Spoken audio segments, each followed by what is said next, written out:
ท่านฤาษีเจ้าคะอีฉันเห็นว่ารอบๆกระท่อมยังไม่ได้รับการดูแลอย่างที่ควรอีฉันห่วงสัตว์มีพิษจะเข้ามาขออีฉันกับเพื่อนทำความสะอาดที่นี่เถิดนะเจ้าคะกลับไปพักผ่อนเถิดนะแต่อีฉันนอนไม่หลับ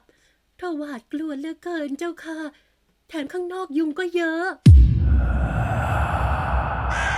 ในเช้าตรู่ของวันพระเสียงนกการ้องสอดรับกันเป็นทอดๆชาวบ้านในหมู่บ้านกำลังเตรียมตัวออกไปถวายอาหารกันตามวิถีแต่หมู่บ้านที่นี่อยู่ห่างไกลความเจริญจึงไม่มีวัดวาอารามสิ่งที่พอจะเป็นที่ยึดเหนี่ยวใจได้นั่นคือฤาษีหรือพระดาบสเพราะผู้ทรงศีลมักอาศัยอยู่ในที่สงบอย่างเช่นตามป่าตามหุบเขา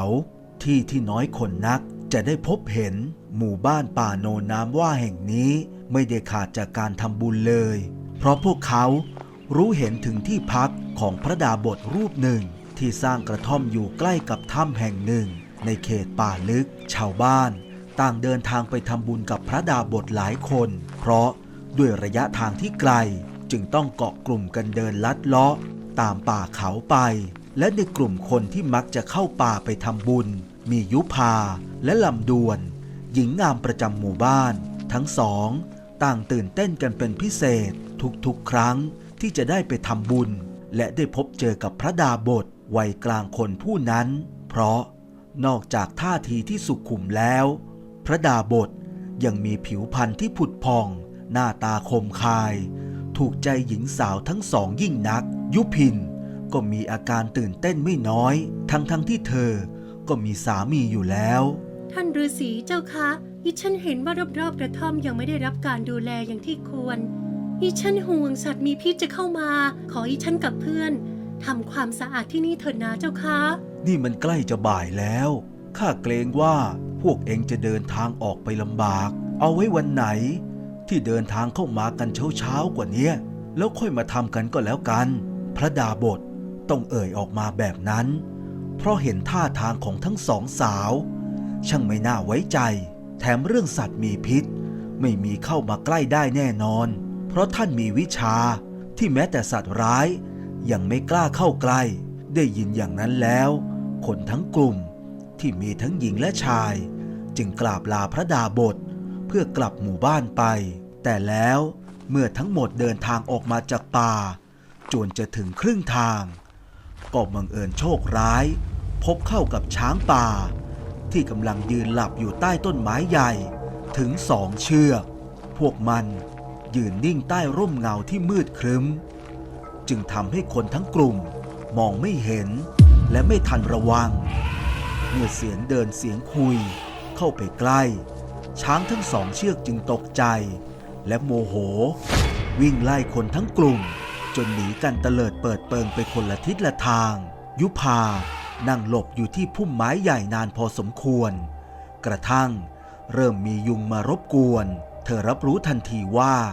นี่เป็นเวลาบ่ายคล้อยเข้าไปแล้วจึงลุกออกจากที่ซ่อนเพราะคิดว่าปลอดภัยสายตามองหาทางกลับหมู่บ้านแต่ก็ไม่พบเธอเดินวนหากระทั่งถึงเวลาเย็นก็พบเข้ากับเส้นทางที่เดินไปยังที่พักของพระดาบสเธอจึงจำต้องเดินไปขอความช่วยเหลือคืนนั้นมีเสียงเสือร้องคำรามขึ้นไกลๆเธอที่นอนพักอยู่ด้านล่างของกระท่อมจึงหวาดกลัวขึ้นมาจึงกระทำการที่เสียมารยาทในยามวิกาลเธอตัดสินใจเคาะประตูฤาษีหนุ่มเพราะความหวาดกลัวเมื่อเสียงประตูเปิดออกเสือมันเข้ามาในบริเวณนี้ไม่ได้หรอกไม่ต้องกลัวเสียงมันดังมาจากเขาอีกลูกแต่เหมือนเสียงมันใกล้เท่านั้นเองกลับไปพักผ่อนเถิดนะแต่อีฉันนอนไม่หลับเพราะหวาดกลัวเหลือเกินเจ้าค่ะแถมข้างนอกยุงก็เยอะยุพาพูดทั้งตัวสั่นเพราะเธอหวาดกลัวและหนาวเหน็บถ้าอย่างนั้นเจ้าจงเข้าไปพักในที่ของข้าเถิดทั้งที่เป็นการไม่ควรที่จะให้หญิงสาวเข้าไปในที่พักแต่เมื่อเห็นถึงความจำเป็นพระดาบสจึงจำต้องทำแบบนั้นยุพากล่าวขอบคุณก่อนจะเข้าไปข้างใน ส่วนฤาษีออกมานอนพักอยู่นอกชานกระท่อมค่ำคืนนั้นคณะชาวบุญที่วิ่งหนีช้างต่างก็กลับเข้ามาในหมู่บ้าน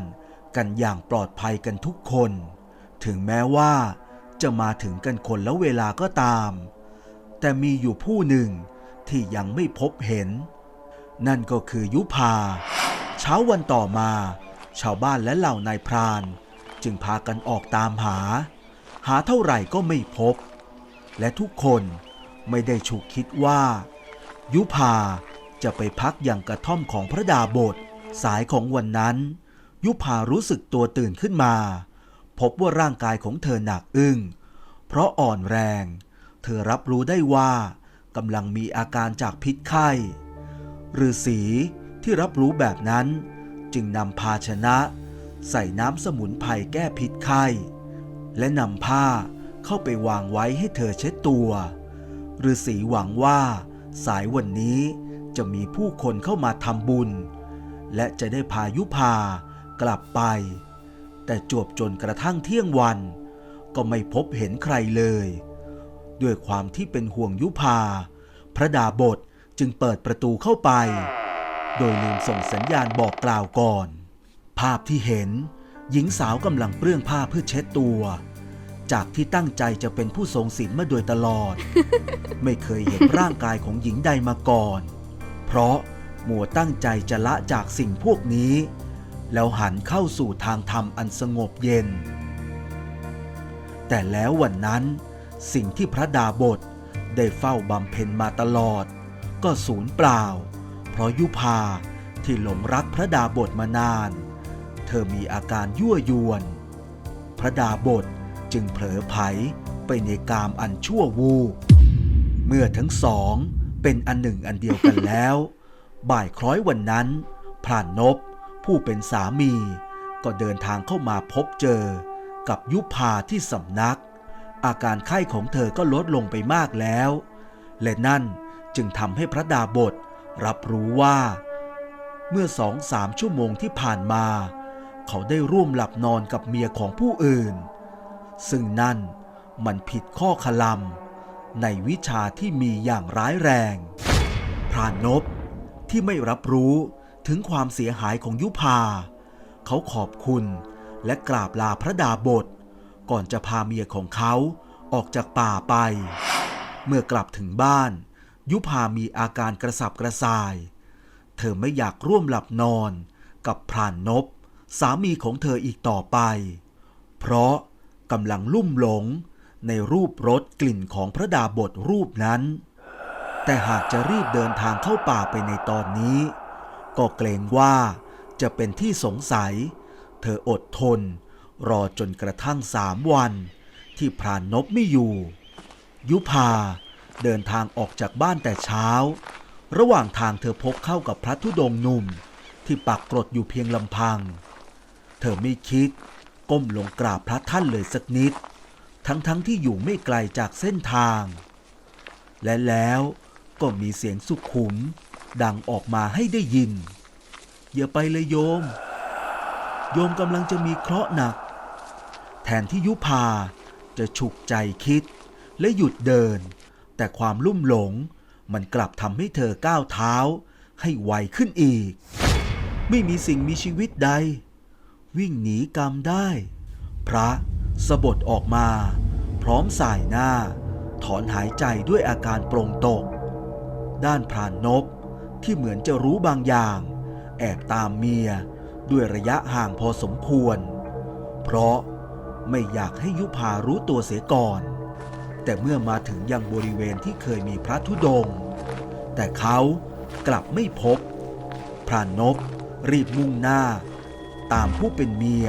ไปที่กระท่อมกลางป่ายุพาคิดถึงและปรารถนาในตัวท่านเหลือเกินเจ้าค่ะ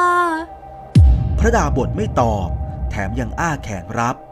ทันทีที่ยุพาถึงมือร่างที่เห็นเป็นฤาษีก็กลับกลายเป็นร่างที่น่าเกลียดน่ากลัว มนุษย์ตนนั้นหัวเราะออกมาอย่างบ้าคลั่งก่อนที่มันจะแหวกท้องของยุพาทั้งยืนร่างของเธอ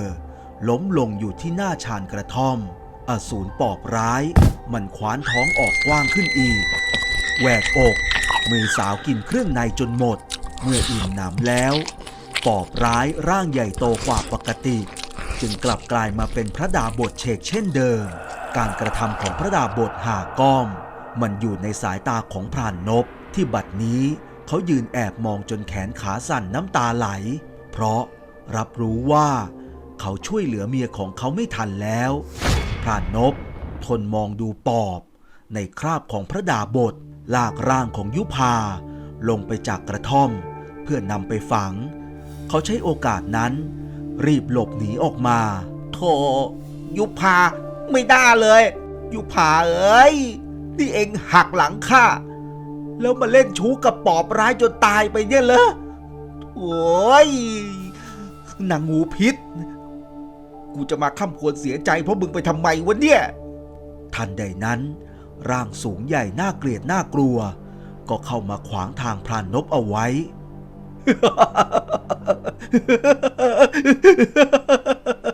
คิดเหรอว่าจะหนีข้าพ้นเนี่ย